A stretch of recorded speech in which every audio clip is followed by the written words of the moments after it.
Still இங்கே பின்னாடிலாம் மெஸ்ஸப்பாக தான் இருக்கும். அது அப்படி வச்சு தான் வீடியோ எடுத்துகிட்டு தான் இருக்கிறேன். நம்ம நோக்கம் இந்த கிராஃபிக்ஸை போட்டு நல்லா இது அப்படிலாம் ஒன்றும் இல்லை. வீட்டில் உள்ள ஒர்க் இருக்குது, அதையும் பார்க்கணும். அதெல்லாம் பத்தலைங்க. ஒரு டைம் வரும், ஷூட்டபுளாக இருந்துச்சுன்னா ஆட் பண்ணுவேன், இல்லையா டைம் இல்லையா டக்குன்னு அப்படியே போட்டு போயிட்டே இருப்பேன். இன்றைக்கி டே 195. லாஸ்ட்டு 2 நாளாக வந்துட்டு சரியான வேலை. இன்னும் நிற்க முடியல. நிறைய ஆர்டர்ஸ் வந்துட்டு இருந்தது. ரொம்ப நாளாச்சு இந்த மாதிரிலாம் ஆர்டர்ஸ் வந்து. ஓகே அப்படின்ட்டு அந்த ஒர்க்லாம் பார்த்துக்கிட்டு இருந்துட்டு இருந்தேன். அப்புறம் இந்த வீடியோ எடுத்து போடக்குள்ள கொஞ்சம் பேர் வந்துட்டு சொன்னீங்க, இந்த மாதிரி பேக்ரவுண்ட்லாம் கொஞ்சம் மாற்றுற மாதிரி பாருங்கள், அப்புறம் வந்துட்டு இந்த பேசக்குள்ள வந்துட்டு கொஞ்சம் கிராஃபிக்ஸ் அந்த மாதிரிலாம் கொண்டு வைங்க அப்படிங்கிற மாதிரிலாம். அதெல்லாம் வைக்கலாம் தான், அதுக்குன்ட்டு நமக்கு டைம் வேணும். அந்த டைம்லாம் இப்போ எனக்கு கிடையாது. ஒரு டைம் ஒரு ஒர்க் இருக்குது, அது முடிக்கிற டைம்லேயே வந்துட்டு இன்னொரு ஒர்க் வருது, அந்த இதை முடிக்கணும், அதுக்கு அதனால் அதெல்லாம் பார்த்துக்கிட்டு இருந்தேன்டா எனக்கு இப்போ போடுற இந்த வீடியோவுக்கு கூட வந்துட்டு எனக்கு நேரம் கிடைக்காது. இப்போ என்னன்னு தெரில, ஒரு 2 நாளைக்கு முன்னாடி வீடியோ எடிட்டிங் சாஃப்ட்வேரே வந்துட்டு ஒர்க் ஆகலை. எப்படின்னா, நல்லா எடிட் பண்ணிவிட்டு ரெண்டரிங் சொல்லுவாங்க, அந்த அவுட்புட் கொண்டு வரதுக்கு, அது கொடுக்கக்குள்ளே வந்துட்டு கொஞ்சம் டைம் வந்தோடனே டக்குன்னு அந்த இடத்துல மீடியா இல்லை அப்படிங்கிற மாதிரி வருது. என்ன பிரச்சனைன்னு தெரியலையே அப்படின்னு பார்த்துக்கிட்டு இருக்கக்குள்ள தான் ஃபைண்ட் அவுட் பண்ணேன். சிஸ்டத்தை ஆஃப் பண்ணியே கிட்டத்தட்ட 6 days அந்த மாதிரி ஆகிடுச்சு. அப்படியே வச்சுட்டு ஸ்லீப்பில் போடுவேன், இல்லை சும்மா வச்சுருவேன். எந்த டேப்பையும் க்ளோஸ் பண்ணாமல் அப்படியே வச்சுட்டு வீடியோ எடிட்டிங் சாஃப்ட்வேரையும் அப்படியே வச்சுருந்தேன். சரி ஒரு தடவை ரீஸ்டார்ட் பண்ணி பார்ப்போம் அப்படின்ட்டு ரீஸ்டார்ட் பண்ணேன். எல்லாமே ஓகே ஆகிடுச்சு.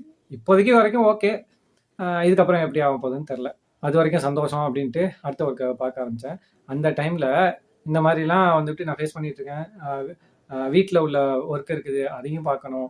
அதெல்லாம் பத்தலைங்க. ஒரு டைம் வரும். எனக்குன்னு தான் வந்துட்டு இந்த ஆஃபீஸ் செட்டப்பு ரெடி பண்ணேன் இந்த ரூமுக்குள்ளேயே. புள்ள வந்ததுக்கப்புறமா வந்துட்டு இது வந்துட்டு நம்மட மாதிரி இல்லை இப்போது. ஓகேவா? இது வந்து இப்போது காமன் பிளேஸ் மாதிரி ஆயிடுச்சு. ஸோ என் ஐட்டத்தை விட அதிகமாக பிள்ளையோட ஐட்டம் தான் அதிகமாக இதில் இருக்கும். நான் இன்னொரு பிளானும் வச்சுருக்கிறேன். அதெல்லாம் கொண்டு வரத்துக்கே நேரம் ஓடிக்கிட்டே தான் இருக்குது. எனிவே, நம்ம சில பேர் வேறு இன்னொன்று கேட்டிருந்தீங்க, என்னாச்சு அந்த ஒர்க் ஒன்று சொல்லியிருந்தீங்களே என்னாச்சு அப்படின்ட்டு. அது ஸ்டில் ஹோல்டில் இருக்குது. ஹோல்டில்னா இப்போது வெயிட்டிங்கில் இருக்குது. Confirmed, but waiting. அந்த இடத்துக்கு போய் நான் ரீச் ஆகிறதுக்கு. ஓகே, அந்த டைமில் வந்துட்டு நம்ம லேர்னிங் ப்ராசஸை சும்மாவும் இருக்க முடியாதுல்ல, அதையும் பார்த்து பண்ணிக்கிட்டு இருப்போம். அட் தி சேம் டைம் ஷாப்பையும் அப்படியே வச்சுட்டு விட்டுட முடியாது. நான் அதை வந்துட்டு இன்னும் நல்லா டெவலப் பண்ணணுன்ட்டு பண்ணிகிட்டு இருக்கிறேன். நிறைய ஆர்டர்ஸும் இப்போ வர ஆரம்பிக்குது, அல்ஹம்துலில்லாஹ். இன்னும் நிறைய ப்ரொமோட் பண்ணுறதுக்கும் வந்துட்டு பண்ணிகிட்டு இருக்கிறேன் 1 by 1. என்னத்த சொல்கிறது, ஆனால் ஒரே ஆளான்லாம் அது ரொம்ப கஷ்டம்னு சொல்ல முடியாது. டைமிங் கரெக்டாக இருந்துச்சு அப்படின்னா நல்லா பக்காவாக பண்ண முடியும். அந்த டைமிங் வந்துட்டு இல்லை அப்படின்னா, என்ன டைமிங் இல்லைன்னு கூட சொல்லலாம். ஆனால் எல்லாத்தையும் ஸ்கெட்யூல் பண்ணிவிட்டு பக்காவாக பண்ணிகிட்டு இருக்க டைமில் தான் அன்எக்ஸ்பெக்டட் ஒர்க்கு, ஏகப்பட்ட ஒர்க்கு வந்துட்டு தான் இருக்குது. அதுக்கெல்லாம் போக வேண்டிய கட்டாய சூழ்நிலை போய் தான் ஆகணும். அதெல்லாம் முடிச்சுட்டு தான் அப்பப்போ வந்து ஒர்க்கு பார்த்துக்கிட்டு இருக்கேன்.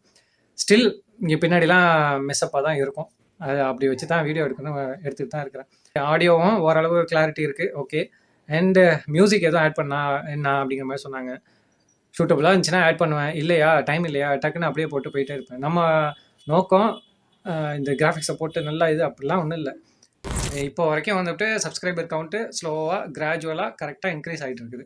அது இன்க்ரீஸ் ஆகுறது அப்படியே சொல்லுவாங்களே, மரத்தில் ஆணி அடித்த மாதிரி இருக்குன்ட்டு, அந்த மாதிரி இருக்குது எனக்கு சப்ஸ்கிரைபர்ஸ்லாம். கம்மி தான், பட் வேல்யூ அதே மாதிரி ஸ்லோவாக எனக்கு இன்க்ரீஸ் ஆனிச்சுனாவே போதும். ஓகே, வேறு எதுவும் அப்டேட் இருந்துச்சுன்னா இன்ஃபார்ம் பண்ணுறேன். ஓகே.